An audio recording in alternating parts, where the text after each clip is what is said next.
Primero, aclarar algunas cuestiones que ya hemos dicho desde que hacemos el PP. La cantidad de olas, en realidad, técnicamente, una cosa es periodísticamente, que cada vez que hay un incremento de casos, automáticamente hay un apuro por llamarle ola, y en realidad, para llamarle ola a lo que se considera ola, tiene que darse una continuidad a lo largo de varias semanas que den cuenta de la confirmación del rebrote. Claro. Por lo tanto, las cantidades de olas son menores de las que se dicen periodísticamente.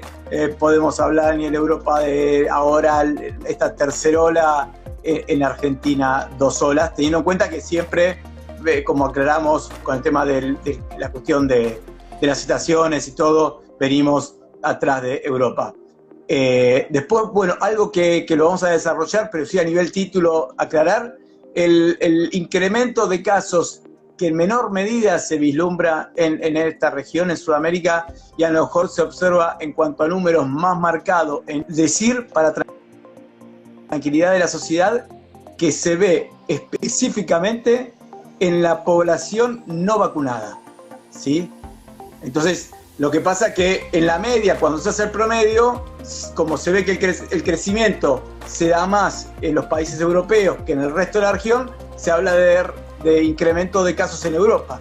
Pero a su vez, cuando analizamos el desagregado país por país, lo que países, llamémosle, más occidentales de Europa, que son los que tuvieron mayor cantidad de vacunas recibidas, está más atenuado este crecimiento, y en los países que pertenecen a la parte del este de Europa, que son los países, ya sea porque tienen un movimiento de vacunas antivacunas más importante, o porque no tuvieron la posibilidad de comprar más vacunas, o lo que sea, pero que el hecho fáctico es que recibieron menos vacunas o que aplicaron menos vacunas, en estos casos es en los países donde se ve el crecimiento mayor. Y ahora sí, habiendo hecho esta aclaración, desarrollamos los indicadores.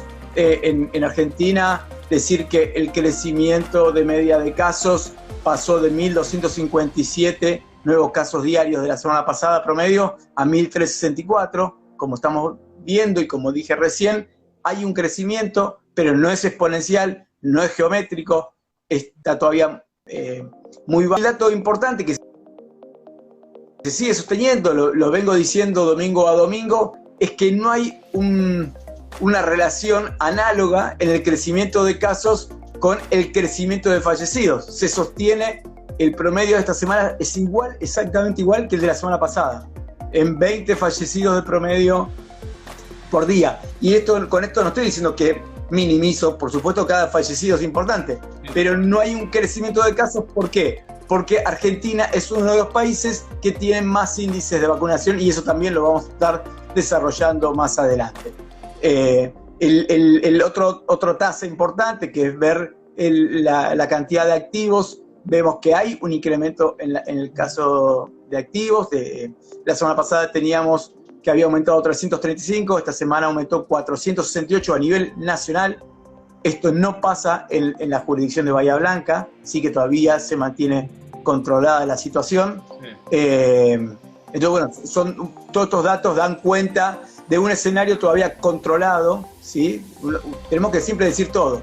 Por un lado, solemos pedir solidaridad, empatía social a las poblaciones, que se cuiden, que hagan los protocolos, pero también no manejar esta alerta, esto de que viene el fin del mundo, cuando todavía la situación está bien, los indicadores son buenos, ¿sí? Uno lo que ve es que hay un montón de países, principalmente del este, que no lograron un porcentaje importante de vacunación. Y cuando hablo de un porcentaje importante, yo también te escuchaba antes, cuando yo no podía conectarme, que hablabas esto del 80%, etcétera. Y estamos hablando, por ejemplo, para que se den una idea a los que nos siguen y las que nos siguen, de países que no llegaron al 60% con primera dosis. Claro. ¿Sí? Entonces, en estos países coincide que son los países que está incrementándose en gran escala la cantidad de contagios. Si a esto le sumamos que también, como decía al principio, hay una relación directa por ejemplo, porque alguien nos puede decir, no, pero si yo leí que en Alemania incrementó en otros países donde tienen cantidad importante de vacunación. El tema es que en los países que hubo un incremento de casos, pero con más del 80% de vacunación, como está pasando en Argentina, que hay un pequeño incremento de casos, pero con gran cantidad de vacunación, no hay un correlato en aumento de internaciones en terapia intensiva y, por supuesto, tampoco hay un correlato en cantidad de fallecidos.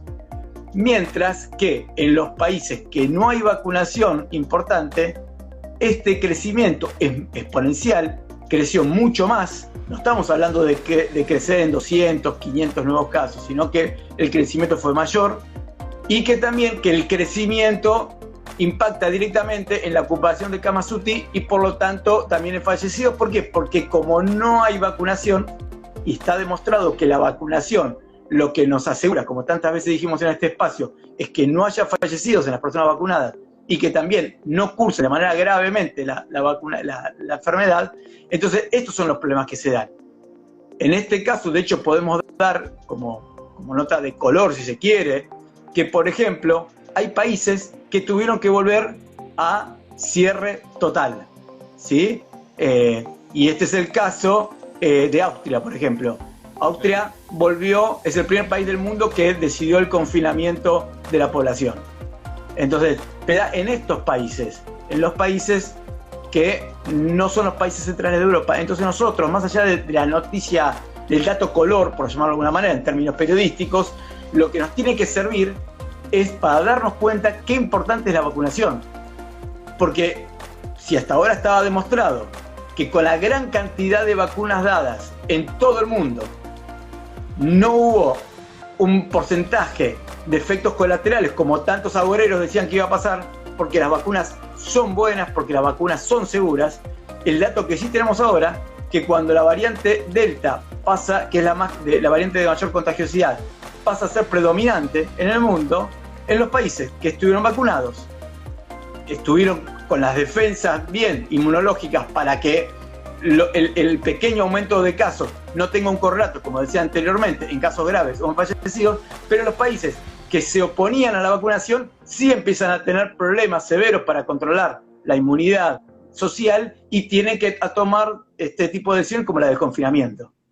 Porque cuando empezamos a ver los grupos etarios vacunados más chicos, por ejemplo, en esta semana estamos con el grupo más chico, que es de 3 a 11 años, 48.14% de los chicos con una dosis aplicada.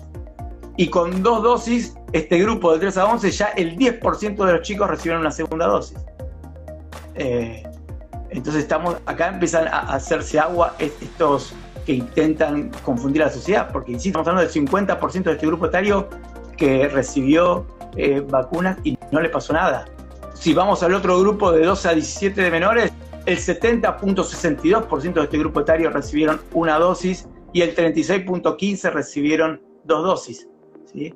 Y para quienes quieren o exigen datos científicos, por supuesto, hay un montón de estudios, por ejemplo, para los que decían que había que regirse con el dato de la agencia europea, pues la agencia europea dijo que son seguras las vacunas que se están aplicando para menores. Los que se rigen por la FDA de Norteamérica, la FDA también dijo que las vacunas son seguras, que hay que vacunarse, que es importante, y también la FDA autorizó, también para los mayores, por lo que decías antes, autorizó la FDA la tercera dosis de vacuna para mayores de 18 años.